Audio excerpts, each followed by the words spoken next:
Fellow demons, I have been looking over some of our human files, and it is cause for concern. We may have underestimated God and his creations. There are billions of humans now, and we have still managed to keep the majority in sin. There are too many humans. 50% of human reproduction is a result of teenage pregnancies, fornication and adultery. I think that would make us responsible for the high population.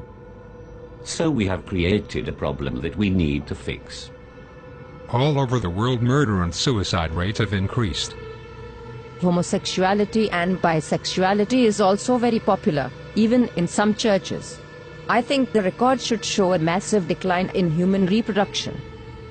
For every human who dies or gets converted to a contrary lifestyle, 100 more are born globally. We need to do more. If I may, adolescents spend 1,500 hours watching television and only 900 in school annually. By the time a child finishes elementary, he would have seen 10,000 murders. This figure would double by the end of high school. By the time a human reaches 40, he would have spent 10 years watching television. Impressive. But we still need to do more. Fellow demons, I want you to seriously consider what we are up against. It is not God's will that any human perish. He will do everything in his power to save them. It is our duty to make sure they perish. Am I making myself clear? We have been targeting Christians and have destroyed the desire of many for God's word and prayer. Many do not fast, or even witness to those who are perishing in the act of sin. We have nullified the effects of many churches on the community. The reports of people getting saved has been reduced by 64%. I think we are doing a good job. Do you sleep? Yes. Then we can do more. No demon in this room is supposed to find time to sleep and eat. Now tell me where we stand with our attack on the churches.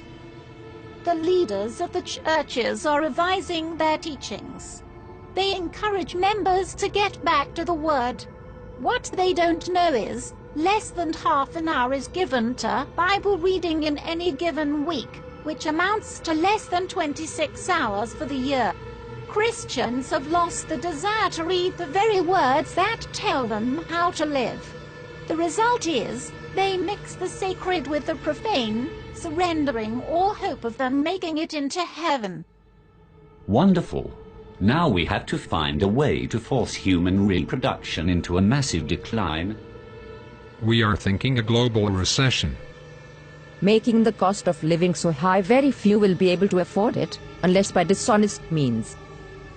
The need for money will be so great, and job opportunities so limited, that crime and violence will escalate to alarming levels in many countries. Guns will fall off the market like chewing gums. The prisons will be overcrowded. The graves will expand like hell itself. That should take care of 15% of the population. What else do we have? We can use their own bodies against them. Worldwide pornography. We introduce this on all levels, from billboards to public newspapers. We make pornography an occupation, a career. We will make pornography freely accessible by everyone. It will become a way of life for many, a secret door to pleasure. Nudity is marketable. It is 80% of the population's interest. We start from the mild. A star girl in the daily newspaper, wearing nothing at the top. Then as the desires increase, we introduce more until a man's appetite for sex cannot be satisfied with having just one partner. Adultery and fornication will become an acceptable way of life, even in the church. The scent of sin will go up into God's nostrils. The atmosphere will be utterly polluted with what he hates. Humans will think of nothing but sex. Wouldn't it contribute greatly to our problem? Not if there is a way for humans to protect themselves from pregnancies and diseases during sexual activity.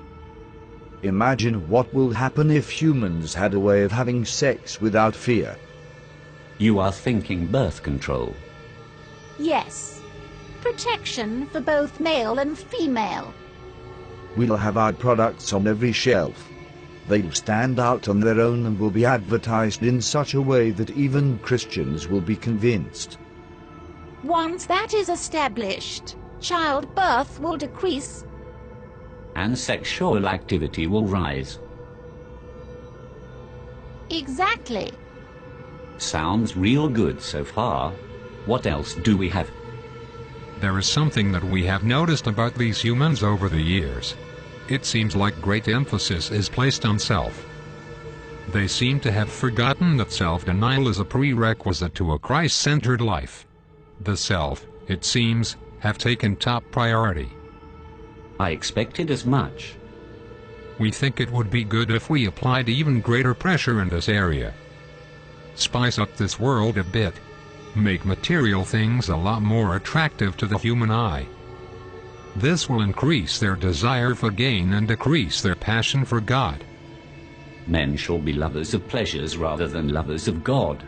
Humans have always preferred instant pleasure above spiritual gain. They spend more time on themselves than they do with anything concerning God. Indeed. But all these are outer attacks. It is their minds that we need to control. That is where I come in. I will tell you of our inevitable victory. Within the confines of these walls, there exists a secret chamber. Within that chamber are thousands of demons that have been undergoing extensive training. These demons have read the human manuscripts hundreds of times and have committed the concepts to memory. I refer to them as the New Age seducers. How effective are these seducers? They can convince a man to become a woman. They will convince men to kill themselves for no reason. They will seduce men into having sexual relations with animals. That should turn the stomach of heaven. Precisely. Men will turn on each other within their own groups. The church will be against the church. Politicians against politician. Family against family. The seducers can accomplish this? Without a doubt. Once each group is divided, they'll be unable to stand. There will be some who will only listen to the voice of God. A minority at best. Humans no longer see the need to protect their minds, thanks to our influence through the media. They entertain every thought, every fantasy, and every lust. Many don't know who they are, or whose they are, and that is a great advantage for us. On top of that, there has been a significant decline in prayers and the sincere study of the Holy Scriptures. We have the advantage. Our powers increase as we draw closer to the end. It is time we exact our revenge on God for kicking us out of heaven by sending as many humans to hell as we possibly can. So we go all out this time. I do not want to push God's hand too quickly. I want to savor every moment. I want to watch Jesus beg for these carnal beings till his heart bleeds again. I want him to watch as his children are reduced to godlessness. I want him to watch as his prized creation choose to fornicate and live adulterous lives. I want him to see the hungry die of starvation, the widows and orphans and those in prison go unvisited, and purity become a thing of the past. I want him to witness a 12-year-old giving birth to a child, and I want him to watch his precious believers spending hours before the television watching our programs and listening to our music and taking just a minute to brush the dust from their Bibles, while spending hours on Facebook and Twitter. I want him to witness them turning their backs on him for the pleasures of this life. Best of all, I want to watch him resist his own temptation to destroy this world again. Our victory is inevitable. Humans have proven time and time again that they are beyond redemption. They will share our fate in hell. I am convinced that we can still win this war. Arm yourselves, fellow demons. We go to war.